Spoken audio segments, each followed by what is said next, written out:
My name is Sarah Michelle Carter, and I'm 32 years old. I thought I knew my parents until the day they tried to steal everything from me. At the bank, my dad pressed a pen into my hand. Just sign, it's routine. Mom gripped my elbow until it hurt, her manicured nails digging through my cardigan. The fluorescent lights buzzed overhead as I stared at the papers spread across the mahogany desk. Something felt wrong. The bank manager, Mr. Henderson, kept glancing between my parents with an expression I couldn't quite read. "What exactly am I signing?" I asked, my voice barely above a whisper. Dad's jaw tightened. "Sarah, we've been over this. It's just updating your account information. You trust us, don't you?" That's when I saw it, a flash of movement as Mom tried to slide another document under the stack. My heart began racing as I caught a glimpse of the heading, Power of Attorney Transfer. They weren't updating my account. They were preparing to empty it. The room felt like it was spinning. My parents, the people who raised me, who taught me to be honest and kind, were sitting across from me planning to take the $180,000 I'd saved over 8 years of working 60-hour weeks as a marketing director. Money I'd been saving for my dream house, my future, my independence. I slipped a folded note to the teller when Dad wasn't looking. "Help, they're trying to take my money without permission." The manager sealed the glass door with a soft click, and everything went silent except for the thundering of my heartbeat in my ears. If you've ever wondered how well you really know the people closest to you, keep watching. What happens next will shock you to your core. Mom's face had gone pale, but Dad leaned forward, his voice dropping to that dangerous whisper I remembered from childhood. "Sarah, you're making a scene. Just sign the papers, and we can all go home." But I wasn't that scared little girl anymore. I was a grown woman who'd worked hard for everything I had, and I wasn't about to let anyone, even my own parents, take it away from me. The security guard appeared at the door, and I knew my life was about to change forever. But to understand how I got here, sitting in a locked bank office staring at my parents like strangers, I need to take you back to where this all began. Back to the golden child and the forgotten daughter. Back to the moment I should have seen this betrayal coming. Growing up in the Carter household meant living in my younger brother Danny's shadow. At 28, Danny was everything my parents wanted in a child: charming, athletic, and completely irresponsible with money. While I was getting straight A's and working part-time jobs through high school, Danny was getting arrested for petty theft and crashing cars. But somehow, Danny was still the favorite. "Sarah's always been the responsible one," Mom would say with a sigh, like responsibility was a character flaw. "She'll figure it out." Meanwhile, they'd empty their savings to bail Danny out of his latest mess, pay his rent, or cover his gambling debts. I learned early that love in my family came with conditions. If you needed help, you got attention. If you were capable and independent, you got forgotten. The pattern continued into adulthood. When Danny dropped out of college for the 3rd time, they threw him a Finding Yourself party. When I graduated summa cum laude with my MBA, they couldn't make it because Danny had a court hearing that same day. When Danny's business ventures failed one after another, the food truck, the online store, the cryptocurrency investment, my parents would shake their heads sympathetically and ask me to help out with groceries or utilities. Family helps family, Sarah. You're doing so well. I was doing well. I'd landed my dream job at Morrison & Associates, climbed from junior associate to marketing director in 5 years, and saved every penny I could. I bought a small condo, drove a reliable used car, and lived below my means while Danny lived in their basement, rent-free, driving their cars and eating their food. The breaking point came last Christmas. Danny had borrowed $15,000 from Mom and Dad to start a consulting business that existed only in his imagination. When they couldn't make their mortgage payment, guess who got the desperate phone call? "We hate to ask," Dad said, his voice heavy with manufactured shame, "but could you help us out? Just until we get back on our feet." I transferred $8,000 that same day. It was supposed to be temporary. They'd pay me back when Dad got his bonus in March, they promised. March came and went. When I asked about it, Mom got defensive. "You make good money, Sarah. We raised you and supported you for 18 years. Can't you help us out in our time of need?" That's when I started noticing other things. Subtle comments about my selfishness for living alone instead of helping family. Suggestions that I was hoarding money while they struggled. Questions about my salary, my savings, my financial plans that felt more like interrogations. 3 months ago, Danny approached me at a family barbecue with bloodshot eyes and trembling hands. He'd gotten mixed up with some dangerous people, he said. He owed money he couldn't pay back, and they'd threatened to hurt him and our parents if he didn't come up with $50,000 by the end of the month. "I can't go to Mom and Dad with this," he whispered, gripping my arm. "They'll disown me. But you're the strong one, Sarah. You could help me, and no one would have to know how bad things really are." I should have said no. I should have insisted he get help, go to rehab, face the consequences of his choices. Instead, I looked at my little brother, the golden child who'd been drowning slowly his entire adult life, and I made the biggest mistake of my life. I said yes. But what I didn't know was that Danny wasn't in trouble with dangerous people. There were no threats, no debts, no life or death situation. The only thing that was real was his drug addiction and my parents' willingness to use me to fund it. The person I trusted most in the world was about to betray me in the most devastating way possible. The $50,000 disappeared faster than I thought possible. Within 2 weeks of giving Danny the money, I started noticing changes. He looked healthier, but not in the way someone looks when they're free from dangerous threats. He looked like someone who'd had access to better drugs. His clothes were new, expensive. He'd gotten his teeth fixed, something that cost thousands of dollars. When I confronted him, he had an answer ready. "Sarah, I had to clean myself up to deal with these people professionally. I can't look like a junkie when I'm negotiating for my life." I wanted to believe him. God, how I wanted to believe him. But then I saw Mom's new purse, a $3,000 Louis Vuitton bag she claimed she'd found at a consignment shop. Dad's work bonus that allowed him to lease a new BMW. The family vacation to Florida they'd somehow managed to afford despite their supposed financial struggles. The pieces started falling into place, but I kept pushing my suspicions away. These were my parents. My family. They wouldn't lie to me about something this serious. That's when I found Danny's phone. He'd left it on my kitchen counter after our weekly family dinner, and when it buzzed with a text, I glanced down automatically. What I saw made my blood freeze.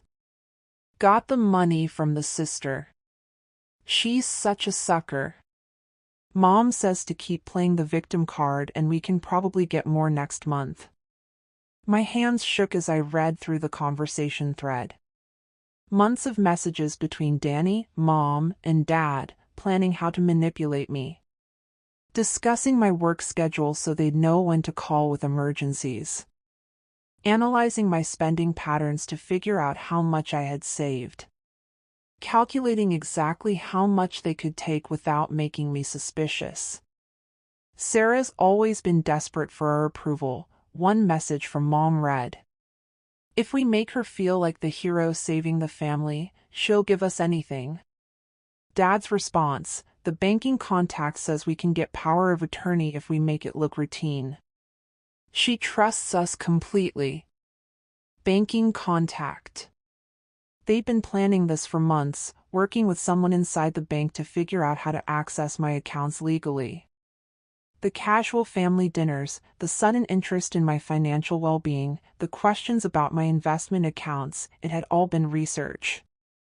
I screenshotted everything with trembling fingers, then put the phone back exactly where Danny had left it. When he returned for it an hour later, I acted normal. I hugged him goodbye and told him I loved him, just like always. But inside, I was dying. The worst part wasn't the money. It wasn't even the betrayal. The worst part was realizing that every family interaction for the past year had been a performance. Every I love you, every hug, every moment I thought we were bonding, it was all fake. I was nothing more than a walking ATM to the people I loved most in the world. That night, I sat on my living room floor surrounded by financial documents, trying to figure out how much they could potentially take. The power of attorney papers would give them access to everything: my checking account, savings, investment portfolio, even my retirement funds. Years of careful planning and disciplined saving, gone in a single signature. I called in sick to work the next day and spent hours researching my options. Could I report them to the police? Would anyone believe that loving parents would steal from their successful daughter? Did I have enough proof? The screenshots were damning, but would they hold up in court? And did I really want to destroy my family, even after they'd tried to destroy me? I was still wrestling with these questions when Mom called. "Hi, sweetie," she said in that warm, maternal voice I'd always craved. "Daddy and I were wondering if you could meet us at the bank tomorrow. There are just a few routine forms we need to update on your accounts. Nothing major, just some paperwork the bank requires for tax purposes." I almost laughed. After everything I'd discovered, they were still playing their game. Still lying to my face with voices full of love and concern. "Of course, Mom," I said, my voice steady despite the hurricane in my chest. "What time works for you?" But what they didn't know was that I had a plan too. And unlike theirs, mine wasn't built on lies and betrayal. Tomorrow, in that bank, the truth would finally come out.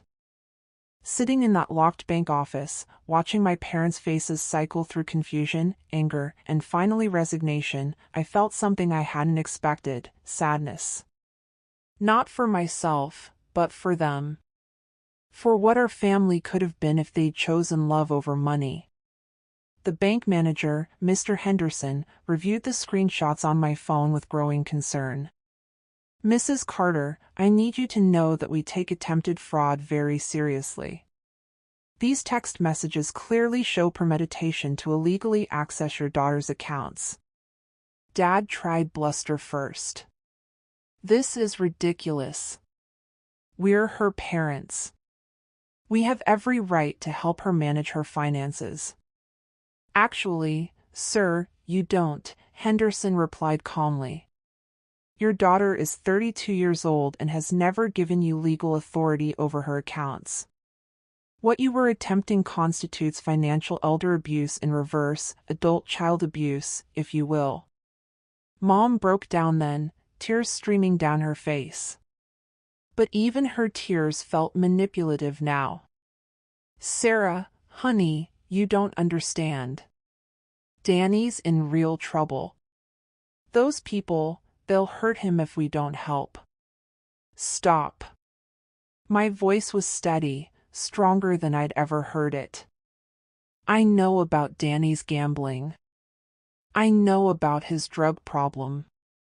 I know there are no dangerous people, no threats, no life or death situation. I know about your new car, Mom's purse, the vacation. I know about all of it." The silence in that room was deafening. Danny, who'd been called to the bank as a witness to my signature, looked like he wanted to disappear through the floor. Sarah, You what, Danny? You're sorry? You didn't mean for it to go this far? I turned to face him fully. You looked me in the eye and told me your life was in danger.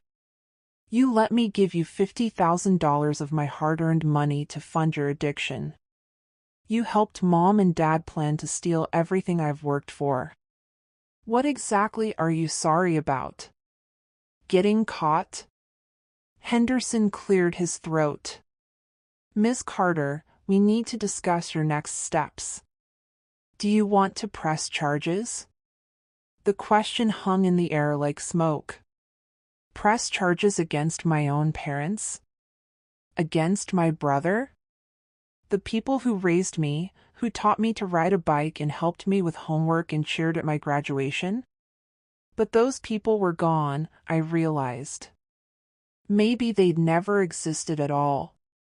The people sitting across from me were strangers wearing familiar faces, and they'd been willing to destroy me financially to feed their own selfishness. I want restraints put on all my accounts, I said finally. No one can access them but me, no matter what documentation they might have or claim to have. I want my locks changed, my emergency contacts updated, and my will revised. Sarah, please, Mom whispered. We're your family. No, I said, and for the first time in my life, I felt truly free. Family doesn't steal from each other. Family doesn't lie and manipulate and scheme. Family doesn't sacrifice one child's future to enable another child's addiction. I stood up, gathering my purse and the documents I'd need to protect myself. Danny, you need help. Real help, not money. Mom, Dad, I hope someday you can look at yourselves honestly and understand what you've done. But that's your work to do, not mine. Henderson handed me his business card. Ms. Carter, if you change your mind about pressing charges, you have 6 months to file a report. And I want you to know, what you did today, protecting yourself, that took incredible courage. Walking out of that bank, I felt like I was walking out of my old life entirely. The life where I was the responsible daughter, the one who fixed everyone else's problems, the one who sacrificed her own happiness to keep the family peace. 6 months later, I'm writing this story from my new apartment in a different city. I changed jobs, changed my phone number, changed everything. Danny sent me a letter 3 months ago from a rehab facility in Arizona. He's clean now, he says. He wants to make amends. Maybe someday I'll be ready to hear them. Mom and Dad have reached out through mutual friends, claiming they want to reconcile. They say they're sorry, that they were desperate, that they never meant to hurt me. But I've learned that intentions don't erase impact, and love without respect isn't really love at all. I'm in therapy now, learning to trust my instincts and set boundaries. Learning that being kind doesn't mean being a doormat, and that family is something you choose, not something you're trapped in by blood. The hardest lesson has been this: sometimes the people who claim to love you the most are the ones willing to hurt you the deepest. And sometimes, walking away isn't giving up on family, it's giving up on the fantasy of a family that never really existed. I still have moments of doubt, moments when I wonder if I was too harsh, if I should have given them another chance. But then I remember sitting in that bank, feeling my parents' hands guiding me towards signing away everything I'd worked for, and I know I made the right choice. My life is smaller now, but it's honest. My relationships are fewer, but they're real. I sleep better at night knowing that the people in my life are there because they choose to be, not because they want something from me. And that $180,000? It's still sitting in my account, earning interest, waiting for the day I'm ready to buy that dream house. But now I know something I didn't know before: home isn't a place you buy. It's a feeling of safety and love and acceptance you create. Sometimes you have to lose everything to discover what's truly valuable. Sometimes you have to walk away from the family you were born into to find the family you deserve. Have you ever experienced betrayal like this from people you trusted completely? Share your story in the comments below. Sometimes knowing we're not alone in our pain can be the first step toward healing. 2 years had passed since that day in the bank. I thought I'd closed that chapter of my life forever. I was wrong. I was sitting in my favorite coffee shop in Portland, reviewing marketing proposals for my new consulting business, when I saw her. Mom stood in the doorway, scanning the room with those familiar green eyes that once made me feel safe. Now they just made my chest tight with anxiety. She looked older, frilier somehow. Her perfectly styled hair had gone completely gray, and the designer clothes had been replaced with something from a department store clearance rack. When our eyes met across the crowded cafe, I watched her face crumble with relief and something that looked like genuine regret. "Sarah," she whispered as she approached my table, her hands trembling. "Please don't run. I need 5 minutes. Then I'll leave you alone forever if that's what you want." Every instinct screamed at me to grab my laptop and walk away. I'd worked so hard to build this new life, this sense of peace and security. But something in her voice, a brokenness I'd never heard before, made me stay. 5 minutes, I said, not looking up from my screen. "Clock starts now." She slid into the chair across from me, and I could smell her perfume, the same white shoulders she'd worn my entire childhood. The scent hit me like a physical blow, bringing back memories of bedtime stories and birthday cakes and the woman I used to think on the moon. "Your father's dying," she said without preamble. The words hung between us like a bridge I wasn't sure I wanted to cross. I kept typing, but the letters on my screen blurred together. "I'm sorry to hear that," I managed, surprised by how steady my voice sounded.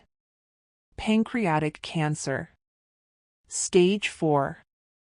The doctors say he has maybe 2 months." Her voice cracked. "He's been asking for you every day since his diagnosis." "I need to see Sarah," he keeps saying. "I need to make things right." I finally looked up at her then, really looked.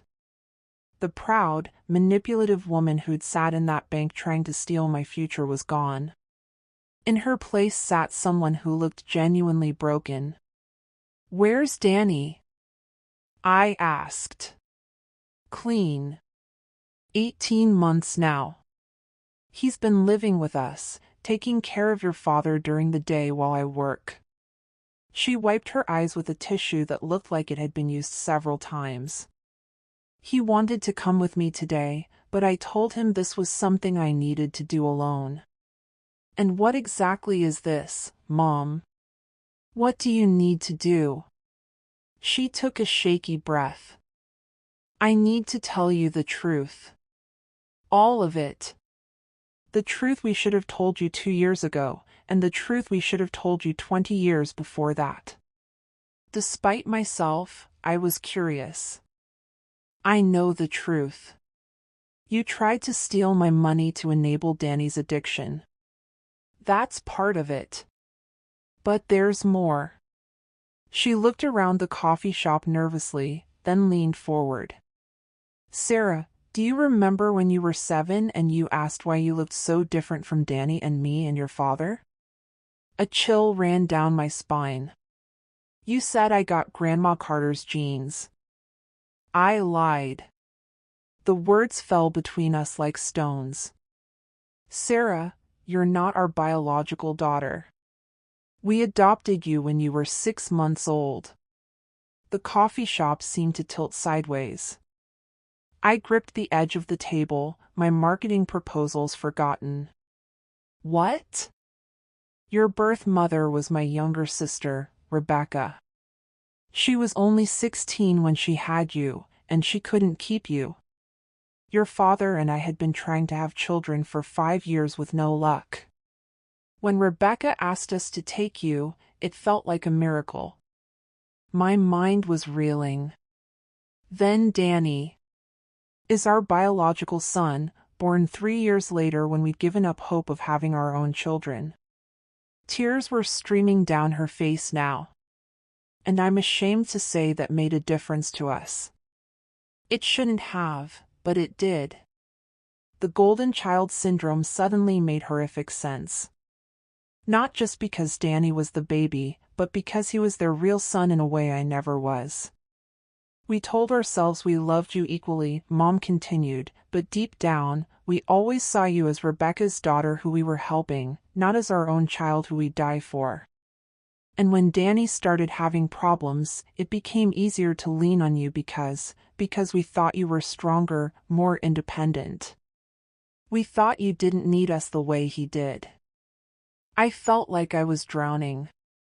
34 years of feeling like I wasn't quite enough, wasn't quite loved the same way, and now I knew why. It wasn't my imagination. It wasn't me being oversensitive or demanding.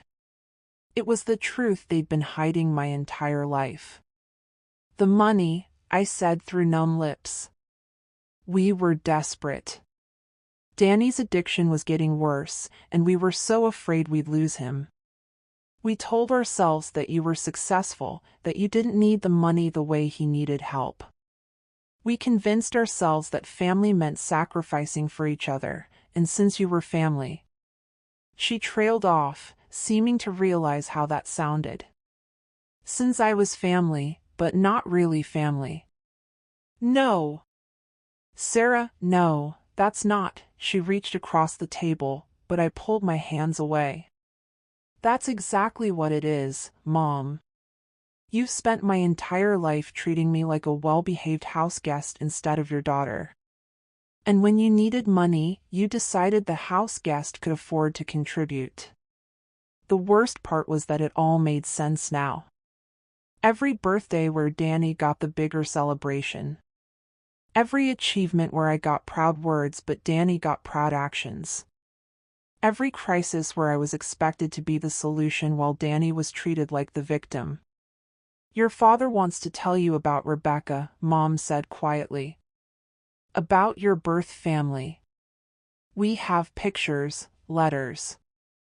Rebecca writes to us every Christmas, asking about you.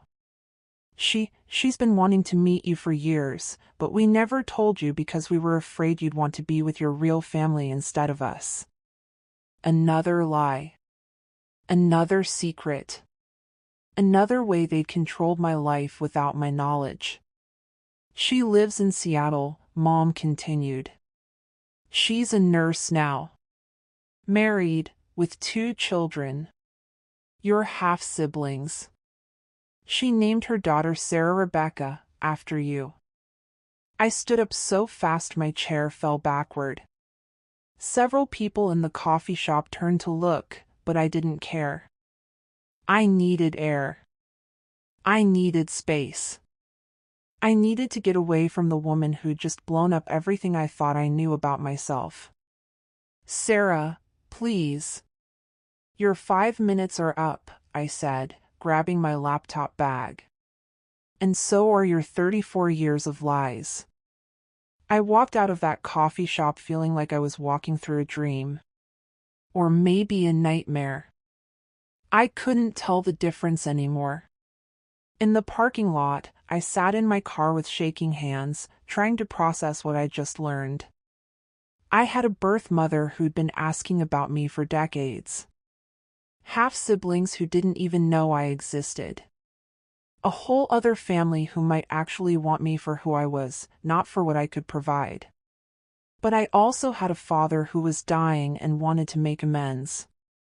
A brother who was clean and trying to rebuild his life.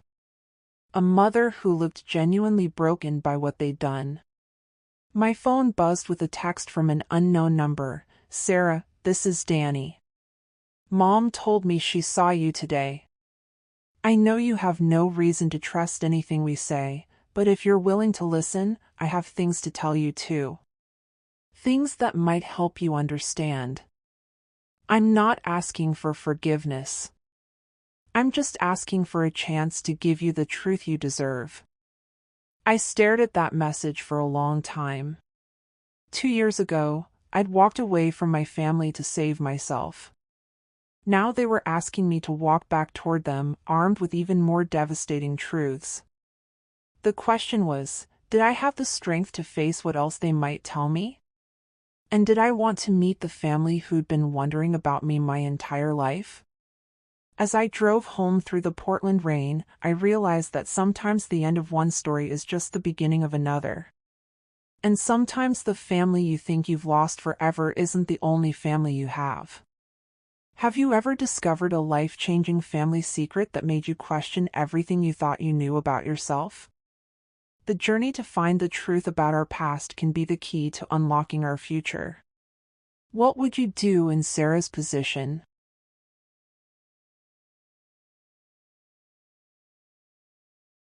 Three days after Mom's bombshell revelation, I found myself driving back to my old hometown for the first time in 2 years. Not to see my dying father or my supposedly reformed brother, but to meet someone who might finally give me answers without an agenda.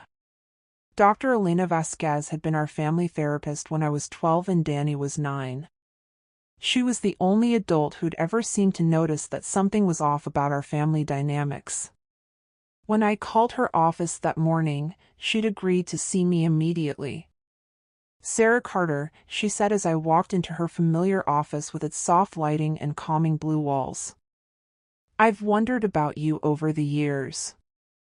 Dr. Vasquez, I need to ask you something, and I need you to be completely honest with me. Did you know I was adopted?" She was quiet for a long moment, then nodded slowly. "I suspected. Your parents brought you and Danny to me because they were concerned about behavioral differences between you two. You were incredibly mature for your age, almost parentified, while Danny was struggling with attachment and behavioral issues. Did they ever tell you the truth?" "No. But in 30 years of family therapy, you learn to read between the lines. Your parents' guilt around you was different from typical parental guilt. It felt more like obligation guilt. And their protectiveness of Danny wasn't just typical parental concern. It was fear-based, desperate. I sank into the leather chair I remembered from my teenage years. They told me about my birth mother 3 days ago. My Aunt Rebecca. Dr. Vasquez leaned forward. "How are you processing that?" "I don't know. Everything makes sense now, but it also makes everything worse. They treated me like a second-class citizen my entire life because I wasn't really their child. How do I forgive that?" "Sarah, may I share something I probably should have told your parents years ago?" When I nodded, she continued. "I recommended family therapy because I was concerned about the triangulation happening in your household.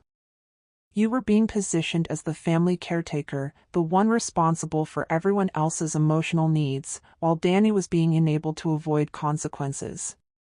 Triangulation? When parents unconsciously use one child to manage their anxiety about another child. You became their safety net, their proof that they were good parents because look how well you turned out. Danny became their project, their wounded bird who needed constant rescue. The pieces clicked into place with painful clarity. So even if I hadn't been adopted, this might have happened anyway? Possibly. But the adoption added another layer. Adoptive parents often struggle with feeling like they have to earn their child's love while feeling entitled to their biological child's love. It creates an unconscious hierarchy. I spent the next hour unpacking decades of family dynamics with someone who finally helped them make sense. When I left Dr. Vasquez's office, I had a clearer picture of my family's dysfunction, but I was no closer to knowing what to do about it. That's when I made the decision that would change everything. I drove to Rebecca's house in Seattle. I'd found her address through social media, Rebecca Martinez, pediatric nurse at Seattle Children's Hospital.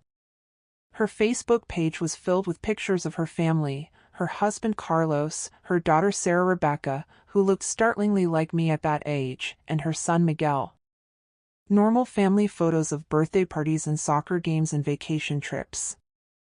The life I might have had. I sat in my car outside her modest two-story house for an hour, watching through the windows as she helped her children with homework at the kitchen table. She looked like an older version of me, or maybe I looked like a younger version of her. Same dark hair, same stubborn chin, same way of tucking hair behind her ear when concentrating. Finally, I gathered my courage and knocked on the door. When Rebecca opened it, she took one look at me and started crying. Not the manipulative tears I'd grown used to from my adoptive mother, but tears of pure joy and recognition. "Sarah," she whispered. "Hi," I said, feeling suddenly awkward. "I'm sorry to just show up like this. I know this is weird, but..." She pulled me into a hug before I could finish the sentence. She smelled like vanilla and antiseptic, nothing like my adoptive mother's expensive perfume, but somehow the scent felt like coming home. "Carlos," she called over her shoulder. "Kids, come here, there's someone I want you to meet." What followed was the most surreal hour of my life. Rebecca's husband was warm and welcoming, immediately setting an extra place at their dinner table. Sarah Rebecca, who was 10, stared at me with wide eyes before announcing, "You look like me but grown up." Miguel, 7, was more interested in his video game but politely shook my hand. "I've been writing to your parents every Christmas for 16 years, Rebecca told me as we sat on her back porch after dinner. Sending pictures, asking how you were doing." They'd send back these brief updates: "Sarah's doing well in school, Sarah got into college, Sarah has a good job." But never pictures, never details about who you were as a person. They never told me you existed until 3 days ago. Rebecca's face fell. "I was afraid of that. When you turned 18 and I asked if I could contact you directly, they said you weren't interested in meeting me. That you considered them your real parents and didn't want to be confused by contact with your birth family." Another lie. Another choice they'd made for me without my knowledge.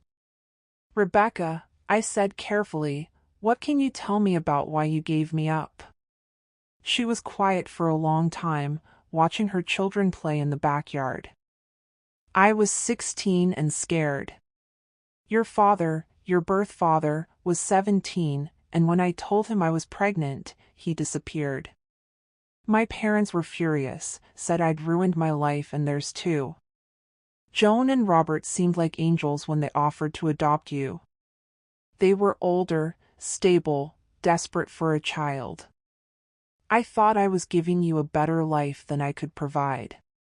Do you regret it?" "Every single day," she said without hesitation. "Not because Joan and Robert aren't good people, but because I never got to be your mother. I never got to see your first steps, hear your first words, help with your first heartbreak. I gave birth to you, but I missed watching you become who you are." We talked until midnight. She showed me photo albums from her teenage years, and I saw myself in every picture. She told me about our grandmother, who'd been a teacher and would have adored me. About our grandfather, who'd been a mechanic and taught her to fix cars. About family traditions and stories and a whole history I'd never known I had. "Your parents called me 2 days ago," Rebecca said as I was getting ready to leave. "Joan told me about everything that happened. The money, the betrayal, your father's illness. She asked if I thought you'd want to meet me, or if that would just make everything worse." "What did you tell her?" I told her that wasn't her decision to make anymore. That you're 34 years old and capable of choosing your own family. She paused. But Sarah, I also told her something else. I told her that despite everything they did wrong, they did raise you to be an incredible person. You're strong and independent and successful, and that didn't happen by accident. Are you defending them? No. I'm just saying that people can be deeply flawed and still love you in their own broken way. Joan and Robert made terrible choices, but they also gave you opportunities one couldn't have provided when I was 16. As I drove back to Portland that night, my mind was spinning with new information, new relationships, new possibilities. I had half-siblings who seemed excited to know me. A birth mother who'd been mourning my absence for 34 years. An extended family I'd never known existed. But I also had a father who was dying and wanted to apologize. A brother who was trying to get his life together. An adoptive mother who looked genuinely devastated by what they'd done to me. The next morning, I woke up to 2 text messages. The first was from Rebecca. Thank you for taking the chance to meet us. Whatever you decide about Joan and Robert, know that you have a family here who loves you just for being you. The second was from Danny. Dad's in the hospital. They don't think he has much time left. I know you don't owe us anything, but he's asking for you. He says he has something that belongs to you. I stared at those messages for a long time, trying to decide which family needed me more. Or maybe, for the first time in my life, trying to decide which family I wanted to choose. Have you ever been caught between 2 versions of family, the one that raised you and the one you were born into? Sometimes the hardest choices aren't between right and wrong, but between different kinds of love and loyalty. What would you do if you had to choose?